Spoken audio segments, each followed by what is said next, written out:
നമസ്കാരം.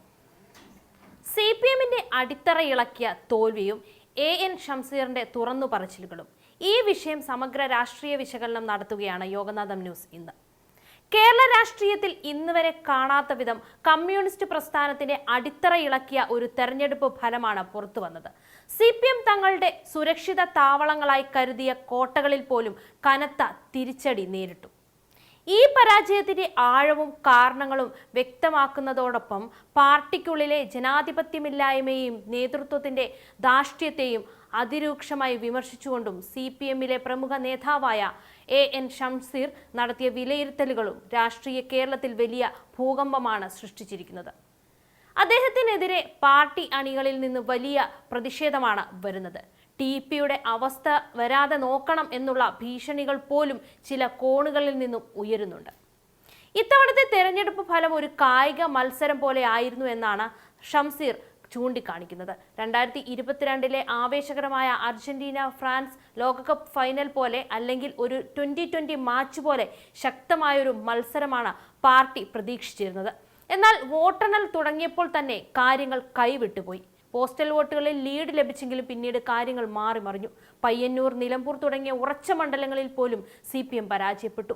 പാർട്ടിക്ക് പുറത്തു നിന്നുള്ളവരോ കോൺഗ്രസുകാരോ മാത്രം വിചാരിച്ചാൽ സംഭവിക്കാവുന്നതല്ല ഈ തകർച്ച. മറിച്ച് പാർട്ടിക്കകത്തു നിന്ന് തന്നെ ഉണ്ടായ കടുത്ത അമർഷമാണ് ഇതിന് പ്രധാന കാരണം. ഞങ്ങൾ മൂന്നാം തവണയും വരുമെന്ന് പ്രതീക്ഷിച്ചിരുന്നു. 68 മുതൽ 72 സീറ്റുകൾ വരെ. ചില നേതാക്കൾ സ്വകാര്യമായി 75 മുതൽ 76 വരെയും പറഞ്ഞു. പക്ഷേ ഫലം വന്നപ്പോൾ പയ്യന്നൂർ, തളിപ്പറമ്പ്, നിലമ്പൂർ, അമ്പലപ്പുഴ അങ്ങനെ ഇടതുപക്ഷം ഒരിക്കലും തോൽക്കില്ലെന്ന് കരുതിയ സ്ഥലങ്ങളിൽ തന്നെ തോറ്റു. എന്തുകൊണ്ട് ഇങ്ങനെ സംഭവിച്ചു?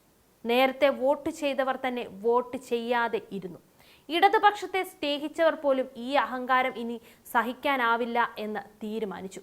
ഭരണം അത്ര മോശമല്ല എന്ന് പോലും പലരും പറഞ്ഞു. പക്ഷേ അഹങ്കാരം അത് ജനങ്ങൾ സഹിക്കില്ല. പിണറായി വിജയന്റെ ശൈലി എല്ലാ നേതാക്കളും പകർത്താൻ തുടങ്ങിയപ്പോൾ പാർട്ടി ജനങ്ങളിൽ നിന്ന് അകന്നു. ഷംസീർ വ്യക്തമായി പറഞ്ഞു, പാർട്ടിക്കുള്ളിൽ വിമർശനം പറയാൻ പോലും സ്വാതന്ത്ര്യമില്ല എന്ന്. പക്ഷേ കേരള CPMൽ പൊതുവെ കണ്ടുവരുന്ന രീതി, നേതാവ് വരും, 2 വാക്ക് പറയും, എല്ലാവരും കൈയടിക്കും, ചായ കുടിച്ച് പോകും, ഇത്രമാത്രം. പാർട്ടി കമ്മിറ്റികൾ ടീ ക്ലബായി മാറി. ശാസ്ത്രീയ ചർച്ചയില്ല. മാർക്സിസ്റ്റിനെ കുറിച്ച് പോലും പല നേതാക്കൾക്കും വ്യക്തതയില്ല. ഇതാണ് യഥാർത്ഥ തകർച്ചയുടെ മൂലകാരണം. വിമർശിക്കുന്നവരെ ഒഴിവാക്കുക, പുറത്താക്കുക, ഒറ്റപ്പെടുത്തുക, ഇതായി മാറി CPM എന്ന പാർട്ടി. TP ചന്ദ്രശേഖരന്റെ കാലത്തിന് ശേഷം കൊലപാതക രാഷ്ട്രീയം ജനങ്ങൾ അംഗീകരിക്കാതായി. ഇപ്പോൾ അത് മറ്റ് രീതിയിൽ നടക്കുന്നുണ്ട്. മാനസികമായും സംഘടനാപരമായും ഒറ്റപ്പെടുത്തൽ. തെരഞ്ഞെടുപ്പിൽ പല പ്രമുഖരെയും ഒഴിവാക്കി. പിണറായി വിജയനും അനുബന്ധ ഗ്രൂപ്പുകൾക്കും ഇഷ്ടമുള്ളവരെ മാത്രം സ്ഥാനാർത്ഥികളാക്കി. ശ്യാമള, TK ഗോവിന്ദൻ, ഇങ്ങനെ പലരും. വിമർശന ശബ്ദങ്ങൾ അടച്ചുപൂട്ടി. ഷംസീർ പോലും പ്രതീക്ഷിച്ചില്ലാത്ത തോൽവി. അമിത ആത്മവിശ്വാസവും അഹങ്കാരവും കാരണം സംശയം പോലും തോന്നിയില്ല.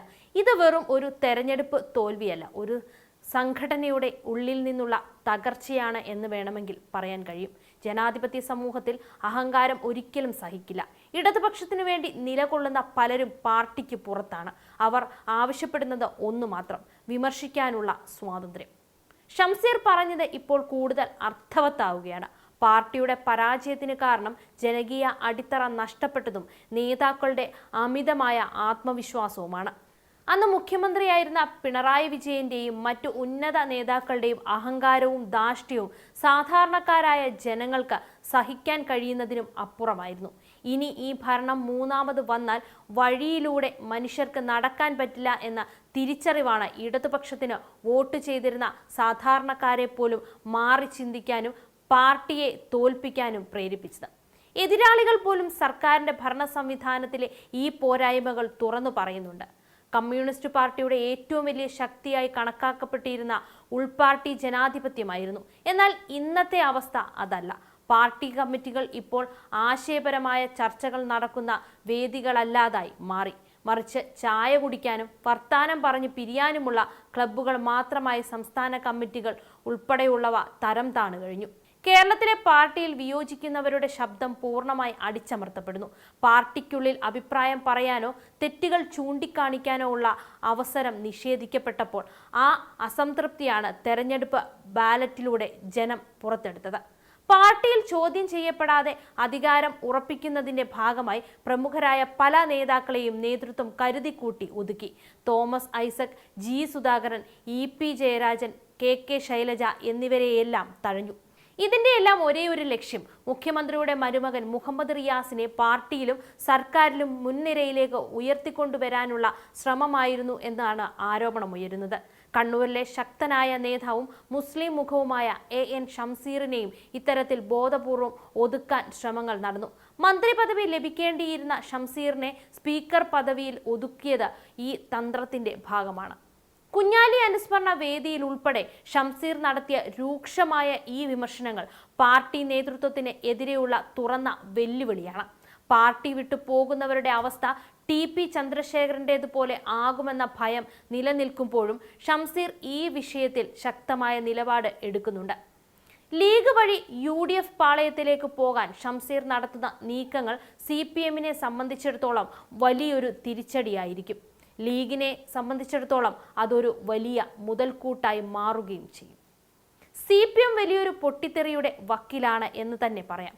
ജനങ്ങളുടെ മേലുള്ള അധികാരികളുടെ അഹങ്കാരവും ഉൾപാർട്ടി ജനാധിപത്യത്തിന്റെ തിരോധാനവും കുടുംബാധിപത്യ പ്രീണനവുമാണ് ഈ ദുരന്തത്തിന് കാരണം. ഷംസീറിനെ പോലെയുള്ള ഒരു യുവനിര നേതാവിന്റെ പരസ്യമായ വിയോജിപ്പുകൾ നൽകുന്ന സൂചന കേരളത്തിലെ കമ്മ്യൂണിസ്റ്റ് രാഷ്ട്രീയത്തിൽ വലിയൊരു മാറ്റത്തിന്റെയും രാഷ്ട്രീയ പുനഃസംഘടനയുടെയും തുടക്കം കുറിക്കപ്പെട്ടു കഴിഞ്ഞു എന്നുള്ളതാണ്.